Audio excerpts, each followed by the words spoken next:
Welcome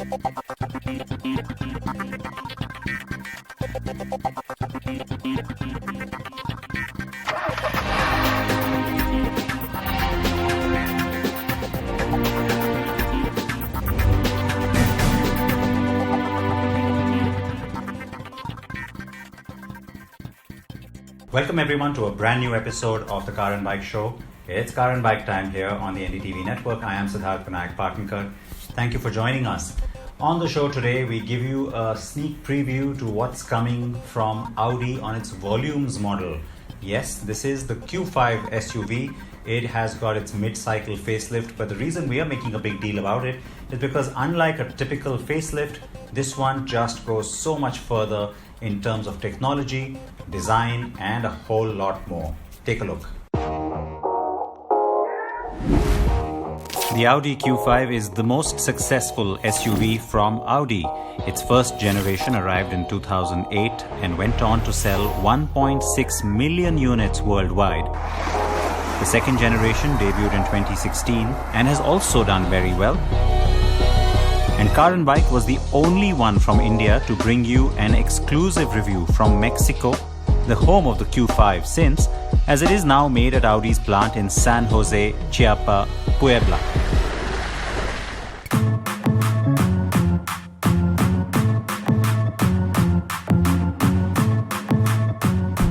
And now that car has undergone its mid-cycle facelift. The Audi Q5 PI, or Product Improvement, has made its global debut at the company's headquarters in Ingolstadt in Bavaria, Germany. Car and Bike was invited for a sneak preview.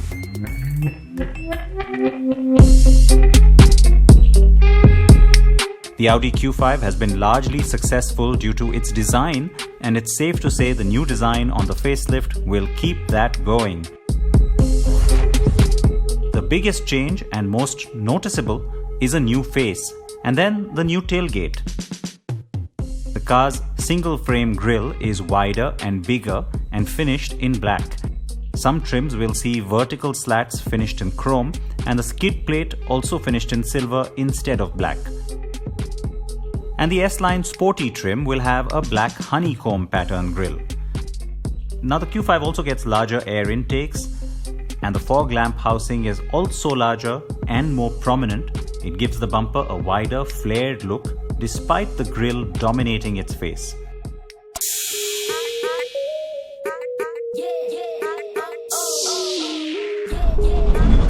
Overall, the car appears wider and bigger, even though it's not so. There are two new colors, Ultra Blue and the one that you see here, called District Green. The Q5 now gets a new set of daytime running lights, or DRLs. The headlamp cluster is completely changed therefore, and yes, while a full LED cluster is standard, the matrix LEDs can be ordered as an optional extra. Using a new lighter sill insert has also enhanced the car's ground clearance, and so the profile looks slimmer. A redesigned tailgate, brand new OLED taillights, a new diffuser and tailpipes give the car a more athletic rear. OLED, or organic light emitting diodes, are superior to regular LEDs as they can light up a larger area more evenly. The new taillights use them, and like Audi has been doing now for some time, you do get an animation on those taillights, but Audi has gone one step further to offer 3 different rear light signatures or patterns that buyers can choose between. Each signature comes with its very specific animation when the car is unlocked or switched off, what is known as the leaving home or coming home light scenario. The animation or pattern in which the tail light cluster lights up or shuts down is different then for each of the 3 looks, and this is a huge first in the industry.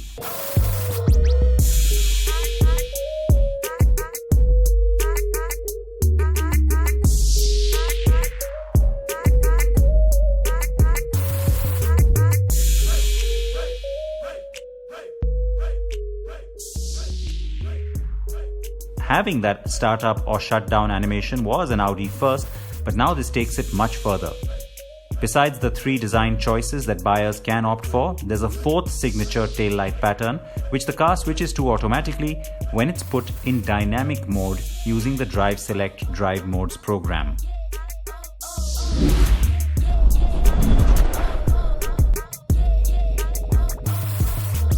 When the car is at standstill and sensors detect another vehicle coming closer from behind, like say at a traffic signal, all the OLED segments within the cluster light up. Once you drive away, the taillights revert to the chosen signature design. This is an added safety feature. While it's not clear how much of this will be offered on the Indian model, given that most of these customizations would be software related, it should not be that difficult. I say this keeping in mind the fact that the Q5 will likely continue to be locally assembled at the VW Group's plant in Aurangabad.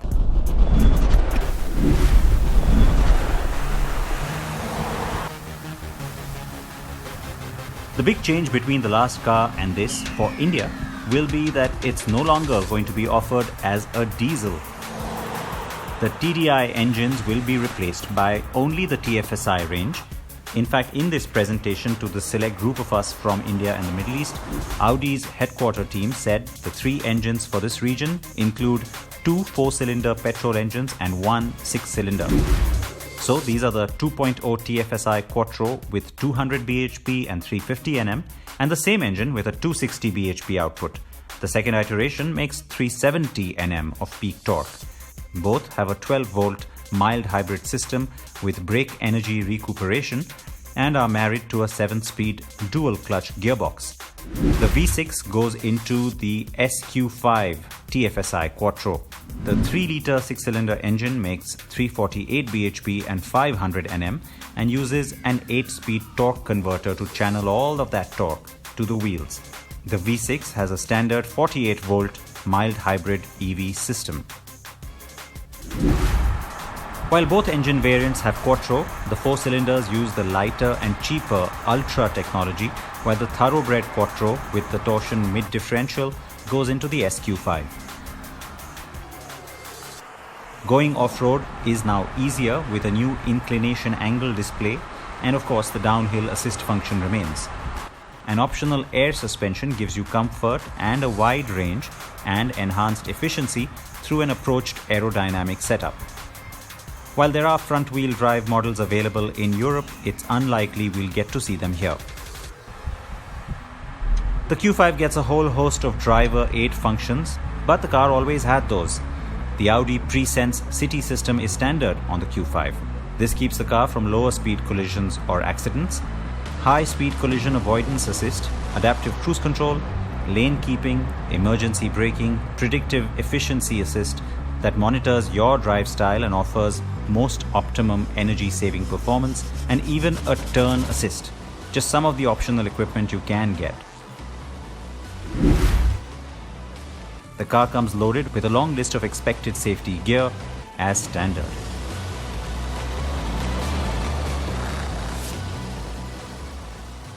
Inside the cabin, there is a fresh look with a new color palette and materials. But the biggest change is the 3rd generation modular infotainment platform, or MIB3. The latest infotainment system has 10 times the computing capability of the previous system.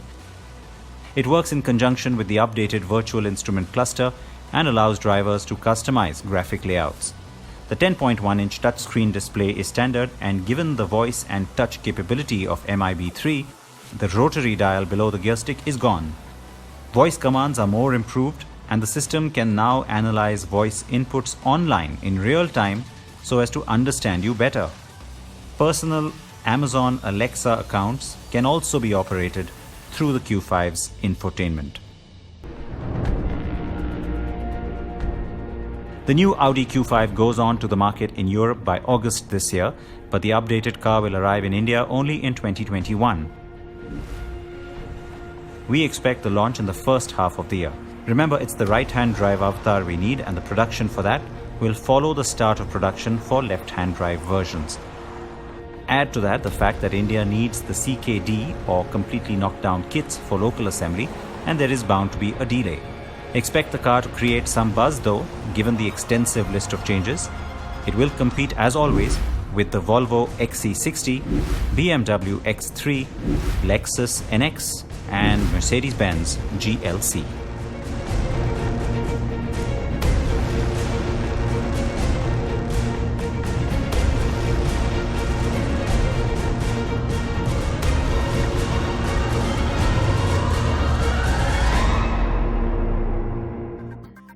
We're still working from home here, as you can see, and we'd love your feedback. Please keep that coming. You can reach me on Twitter at Sid Partnkar, and remember, all our reviews and all the news is on carandbike.com. We'll take a short break and back with the very important Bajaj Dominar 250.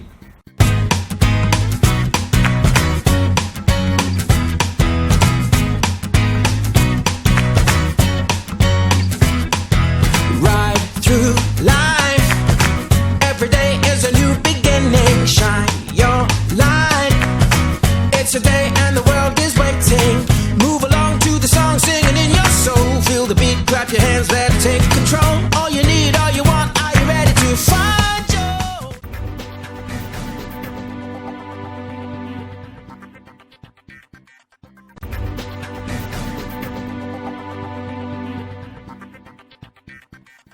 Welcome back to Car and Bike. It's time to take a look at the latest from Bajaj Auto next. The Dominar brand may not have quite taken off the way that Bajaj intended, but with a slightly less powerful, more mass-oriented offering, things could change. It's a very credible product. It's also coming at an important time for the market and the company, and we have the full review now of the 250.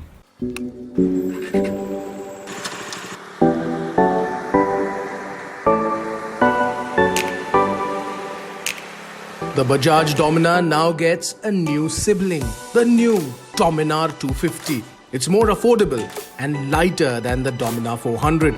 It looks familiar because the design, features and dimensions are more or less exactly the same as its bigger sibling. In fact, from a distance, it looks almost the same, except for its unique canyon red color. So meet the all-new Bajaj Dominar. Well, as you can see, it looks exactly the same, but there is a significant change in this. This is a Dominar 250. The Dominar 400 will remain as it is. This one joins the Dominar family.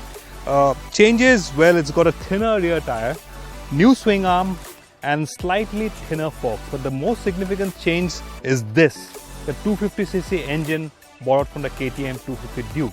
Well, in terms of looks and design, we won't dwell too much on it since it looks more or less the same. So let's get down to it. How does it ride? How does it perform?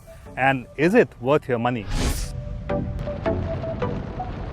The 250cc engine is quite smooth. The gears slot into place with precision and acceleration is smooth and linear. While the 180 kilograms curb weight may give it a sense of stability and composure, acceleration isn't exactly lightning fast. So it's more of a relaxed performer with a friendly and easygoing personality, rather than being a quarter-liter pocket rocket. So the Dominar 250 has got the KTM 250 Duke's engine, but in a slightly different state of tune. So it makes about just under 27 bhp of power, 23.5 Newton meters of torque, and it's a heavy bike compared to the 250 Duke. It weighs about 180 kilos, which is just about 7 kilos lighter than the Dominar 400. Overall, the performance is quite smooth. Gearbox is slick. There's a slipper clutch, so very light feel on the lever.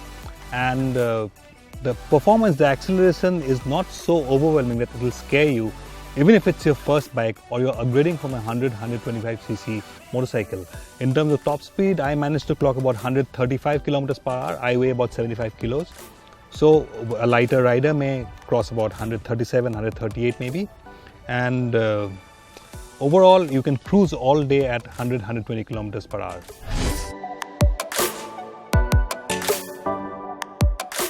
Road undulations and minor bumps are dispatched without a whimper, or the bike losing its composure. All positive qualities certainly. The longish proportions may not translate to sharp handling, but we found no reason for complaint even around corners. The tires offer enough and more grip over all kinds of surfaces.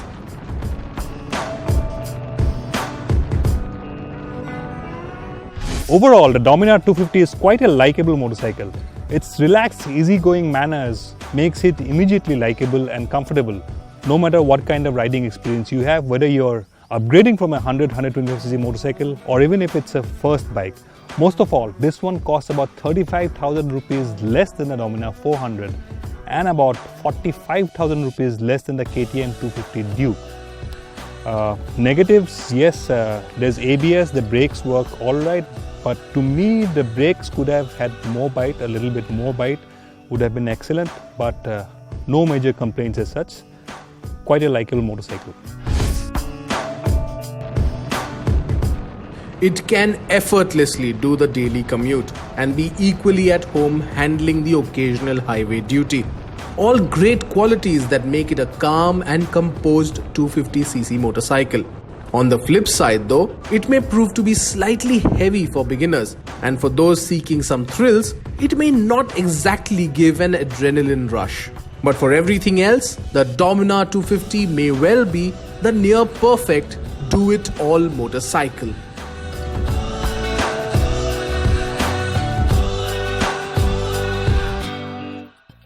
That's all the time we have for you on the show this week. I hope you enjoyed it. Please do keep your feedback coming, like I said earlier. And remember that in these COVID times, you've got to, of course, be extra careful. When you are out there, please keep your masks firmly on. Please keep your helmets on. Please wear your seat belts front or back. That part does not change. And please stay safe. Take care of yourselves and your loved ones. I'll see you next week.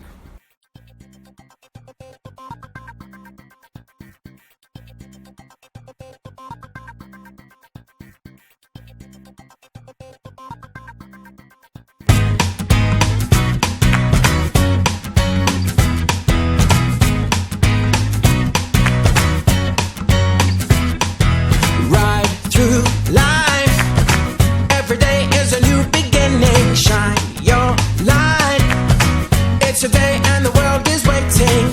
Move along to the song, singing in your soul. Feel the beat, clap your hands, let